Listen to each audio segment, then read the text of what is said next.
تو کیا آپ جانتے ہیں کہ رمضان کے 30 روزے رکھنے سے ہمارے شریر پر کیا اثر ہوتا ہے؟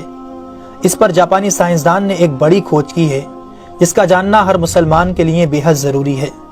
جاپانی بائیولوجسٹ یوشونوری اشومی ایک سائنسدان ہے جن کو 2016 میں میڈیسن پر نوبل پرائز دیا گیا۔ ان سے جب پوچھا گیا کہ آپ نے کون سی ایسی چیز بنائی ہے جس کی بنا پر آپ کو دنیا کا سب سے بڑا انعام نوبل پرائز دیا جا رہا ہے، تو انہوں نے کہا تھا کہ میں نے کینسر کی ممکنہ دوا کھوج لی ہے، اور اس بات پر دنیا نے بڑے پر انداز میں ان کی کاوش کو سراہا اور مبارکباد دی گئی۔ اس کے بعد ڈاکٹر یوشینوری اشومی نے کہا کہ میں نے کینسر کی دوا نہیں بلکہ کینسر سے بچاؤ کا حل تلاش کر لیا ہے۔ تو لوگوں نے ان سے پوچھا کہ بتائیے ایسا کیا کیا جائے کہ کینسر جیسے خطرناک مرض سے بچا جا سکے؟ تو انہوں نے کہا کہ جب ہم بھوکا رہتے ہیں تو ہماری باڈی میں موجود غذائیت ختم ہونے لگتی ہے، جس کی وجہ سے جسم بھوک محسوس کرتا ہے۔ اگر اس بھوک کے دوران جسم تک کھانا نہ پہنچے تو ہمارا جسم بھوک کی شدت کی وجہ سے اپنے اندر موجود ان زہریلے سیلز کو کھانا شروع کر دیتا ہے جو کینسر کا سبب بنتے ہیں۔ اس عمل کو میڈیکل کی لینگویج میں آٹوفیگی کہا جاتا ہے۔ اگر آپ چاہتے ہیں کہ آپ کا جسم ایسے بیمار سیل سے پاک ہو تو آپ کو بھوکا رہنا چاہیے۔ جب ایسے سیلز مرنا شروع کر دیتے ہیں تو کینسر کا پرسنٹیج کم ہو جاتا ہے۔ اس کے بعد جاپانی سائنسدان سے پوچھا گیا کہ انسان کو سال بھر میں کتنے دن بھوکا رہنا چاہیے کہ اس میں کینسر نہ پایا جائے؟ تو انہوں نے کہا کہ اگر 20 سے 25 دن کم سے کم اور 9 سے 10 گھنٹے بھوکا رہا جائے تو اس کی باڈی ایسے تمام زہریلے سیلز کو کھا جائے گی اور اس میں کینسر نہیں ہوگا۔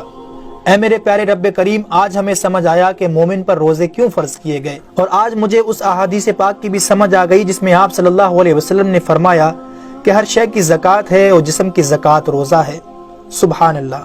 میں قربان جاؤں ایسے سچے دین پر جس نے عبادت کے اندر بھی بیماریوں کا علاج رکھا ہے۔ دوستو، اسلام وہ دین فطرت ہے جو زندگی کے ہر شعبے میں راہ اعتدال کی تعلیم دیتا ہے۔ اس لیے آج نہ صرف مغرب میں زیادہ کھانے کو ناپسند کیا جاتا ہے بلکہ اسے انسانی صحت کے لیے بھی نقصان دہ سمجھا جاتا ہے۔ اللہ تعالیٰ نے اپنے پیارے محبوب حضرت محمد صلی اللہ علیہ وسلم پر وحی نازل فرمائی، کھاؤ پیو اور حد سے نہ بڑھو، بے شک وہ حد سے بڑھنے والوں کو پسند نہیں فرماتا۔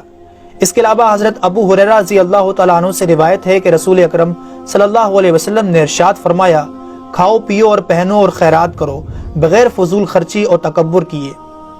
دوستو، انسان کو کھانے کی صرف تھوڑی سی مقدار کی ضرورت ہے جو انسانی جسم میں توانائی پیدا کر سکے، جتنی توانائی انسانی زندگی کے لیے ضروری ہے، اور جس سے اس کی صحت اچھی رہے اور وہ اپنی روزمرہ کی ذمہ داریاں پوری کر سکے۔ انسانی جسم کو جتنا کھانے کی ضرورت ہے اس سے زیادہ جسم میں داخل ہونے والا کھانا چربی بن جاتا ہے، جس کی وجہ سے انسان کا جسم بڑھ جاتا ہے، اس کی رفتار سست ہو جاتی ہے اور وہ بہت زیادہ تھکن محسوس کرنے لگتا ہے۔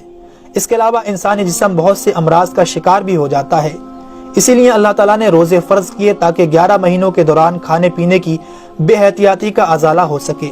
قرآن پاک میں اللہ تعالیٰ نے روزے رکھنے کا حکم ان الفاظ میں بیان فرمایا ہے، اے ایمان والو، تم پر روزے فرض کیے گئے جیسے کہ تم سے پہلوں پر روزے فرض کیے گئے تھے تاکہ تم پرہیزگار بن جاؤ۔ دوستو، قرآن مجید میں بیمار اور مسافر کے لیے روزے مؤخر کرنے اور جو روزہ نہ رکھ سکے ان کے لیے فدیہ ادا کرنے کا حکم دیا ہے۔ اس کے بعد روزہ رکھنے کی حکمت ان الفاظ میں بیان فرمائی، اور تمہارے لیے روزہ رکھنا ہی بہتر ہے اگر تم جانتے ہو۔ دراصل یہاں یہ بتایا گیا ہے کہ اگر تم موجودہ علم کو سمجھتے ہو تو تمہارے لیے بہتر یہی ہے کہ تم روزے رکھو، کیونکہ روزہ اپنے اندر بے شمار روحانی، نفسیاتی اور طبی فائدوں کو رکھتا ہے۔